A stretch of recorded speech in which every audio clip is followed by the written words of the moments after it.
folks. Welcome to this module's video. For this week, Leandra and I wanted to go through and just wanted to show you a little bit about how to give a little bit of test results from one of the personality assessments we went over this week. Not just some aspects of the assessment itself, but also just in general, some counseling skills that can make it a little bit more applicable in giving test results to the clients. Leandra, anything else you want to kind of say about that?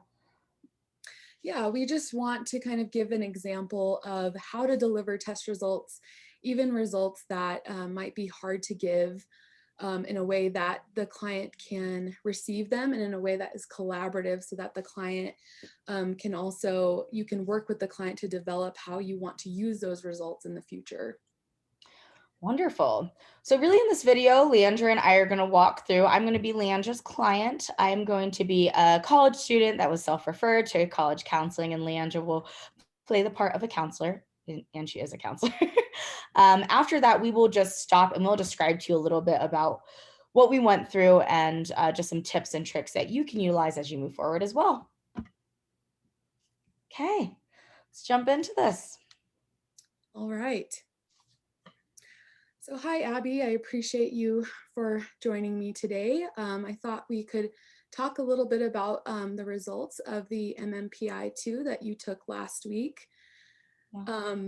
I'm just going to kind of start with the beginning. One area that came up as elevated, just to start with.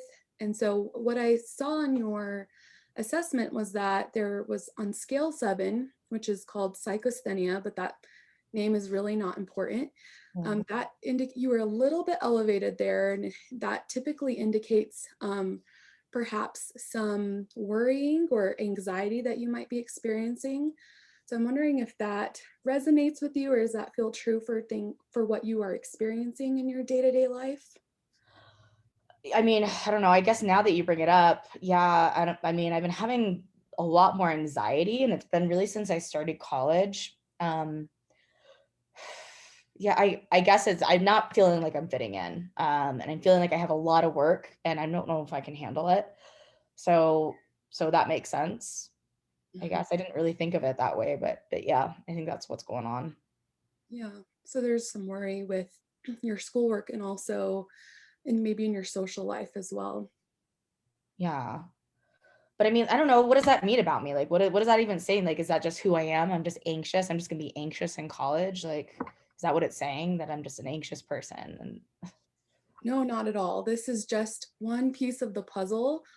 Not even this isn't even a characteristic of who you are. It's just really an indication of maybe what you might be experiencing right now. And based on what you just told me, it makes sense. You're going through a lot of adaptation and trying to, you know, deal with the schoolwork on top of also trying to foster a meaningful social life. So I definitely don't want you to take this as an indication of who you are. You have so many other facets of your personality and so many other strengths that make up who you are as a person. So definitely not, this is not an indication of the totality of your personality whatsoever.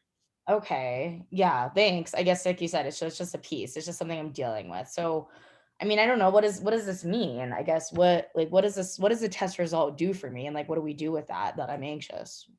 Like how do we move forward, I guess? Yeah, well, if you're okay with it, if this does feel like something you want to work on in therapy, we can kind of talk about in our future sessions ways to maybe foster some self-compassion or ways to just also manage the anxiety. We can kind of explore a few different ways to go about that if that's okay with you, if this feels like something you would like to work on. I think it is something I want to work on. I guess, yeah. Is there anything else? I don't know, like like what is this? I guess what's the test for? Like, so it's like kind of helps us kind of say like what we want to do, right? Yes, so this might just give us some indication of where we want to focus our treatment. It's definitely not, we don't have to stick within that. If there's something else that comes up for you that you would rather focus on, we can absolutely do that.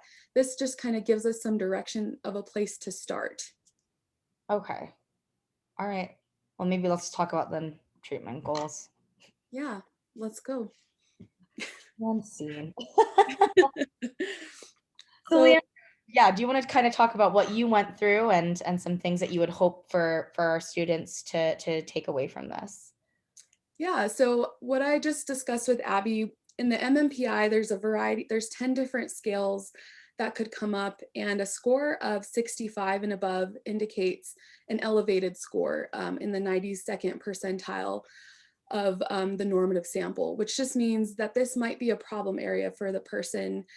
And so essentially, what's really important to keep in mind when discussing test results, especially results that might indicate somebody might have a problem in an area, is to do it collaboratively and make sure that it actually resonates with them and it's what they want to work on. So that's one thing I kind of tried to stress in the delivery of those test results, is that making sure that it feels true for the client themselves and that you're not kind of forcing whatever you found in that assessment on them. Love that, Leandra. Yeah, a lot of studies, a lot of research shows that's one of the most important aspects of giving test results is making sure that we're getting not just a collaborative, but getting clients' interpretation about what they're seeing.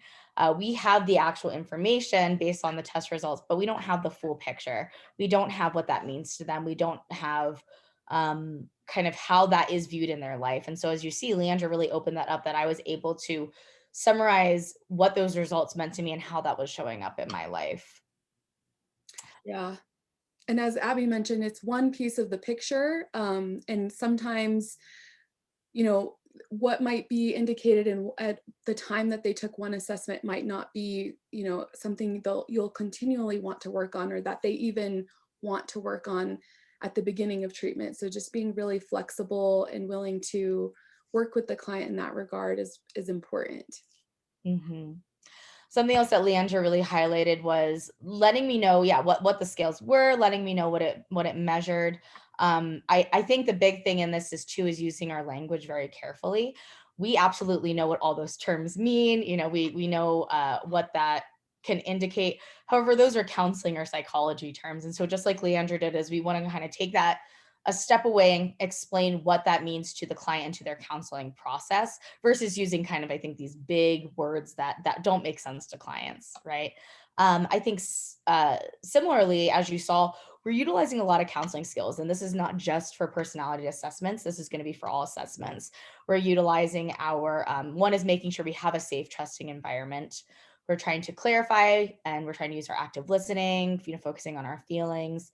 And then, as you can see, we moved into developing that plan. Those are all just in general counseling skills that we're going to be utilizing with our clients and can be really useful when we're going through assessment results. Yeah, like Abby said, we don't take off our counselor hat when we're delivering assessments or administering assessments. We're still a counselor. And so it's important to keep in mind that the way we deliver that still needs to embody those foundational skills that we've been working on throughout the program. Wonderful. Any last thoughts, Leandra? I don't think so. Anything from you? Anything we left out? Nope, I don't think, I think big takeaways like Leander had stated is reminding ourselves is one piece of the puzzle, working really collaboratively with our clients, making sure we understand the assessment in order for us to be able to interpret that for the clients. And in general, we hope that this can be something that's useful not just for personality assessments, but for really any assessments that you utilize with your clients and moving forward. Like I love what Leandra said, make sure that we keep on the counselor hat in whatever we're doing, and assessments is no different. Okay. Thank you, folks, and look for next video next week. Bye. Thank you. Bye.